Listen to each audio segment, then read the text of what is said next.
ကဲဒီနေ့မှာကျွန်တော်ကတော့ကဲကျောင်းသားတယောက်တော့မနက်စာကိုကျွန်တော်ည7လောက်ခရီးချက်ပြုတ်ထားပါတယ်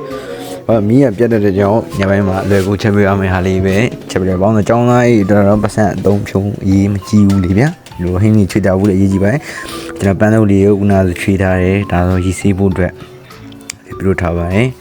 ပန်းလုပ်လေးကိုစားလေးစိမ်ပြီး3နှစ်လောက်စီးပြီးပါတယ်ရေးစေးပြီးတဲ့အတွက်ကြောင့်ဘုံဝိုင်းမှာပါတော့ဘာဖြစ်ဖြစ်တော့ကျွန်တော်ဒီလိုမျိုးလေးချက်ပြစားတော့ချင်းအလွယ်တကူချက်ပြစားတာချင်းဖြစ်ပါတယ်ကျွန်တော်စီးပွားဆောင်နေစီးလေးပူလိုက်တဲ့အချိန်မှာတော့ပန်းလုံးလေးအနေငယ်ထည့်မယ်ပန်းလုံးလေးအနေငယ်ထည့်ပြီးတော့ကျွန်တော်နေပါလေးစုံလေးနဲ့လိမ့်လိုက်ခတ်လိုက်ပဲပြုလုပ်ပါမယ်နောက်မှလိမ့်နဲ့ခတ်လိုက်လို့ပြီးတော့မှစားအချုံမှုလေးထည့်မှာစားချုံမှုထည့်နေရမှာကျွန်တော်ကဘာလို့လဲဆိုတော့အရင်ကအမေကိုကလုံးနေကြဖြစ်တဲ့ကြောင့်စားချုံမှုထည့်နေမှာလက်ကကွက်တိဖြစ်နေတဲ့ကြောင့်အပေါ်ငယ်မြည်စရာအောင်မလိုဘူးဗျဘာဖြစ်တော့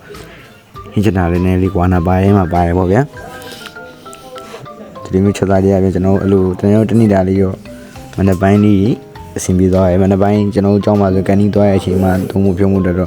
နည်းနည်းအဆင်ပြေသွားပါဗျာဒါတော့ညိုတီးလေးညာချွေးထားတယ်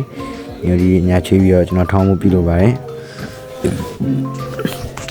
ကျွန်တော်ကြောင်းသွားရဗျာဒီလိုမျိုးလေးရောလေဘတ်ဂျက်စီးဖို့လိုရဗျအရင်ပြေးပစောင်းနေပတ်စံနေရတဲ့ချုံမှမလောက်ကြဘူး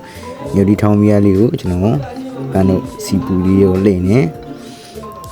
အဲ့လိုမျိုးကျွင်းနေကျွန်တော်မနေ့ကဟိုကပြန်လာရတယ်ပါလာရဲ့အမေသားလေးကိုကျွန်တော်ချွေမယ်ချွေကြရဆိုအမေသားချွေပြရလေးထည့်ရင်တော့မဒီလိုမျိုးလေးဖြစ်သွားပါတယ်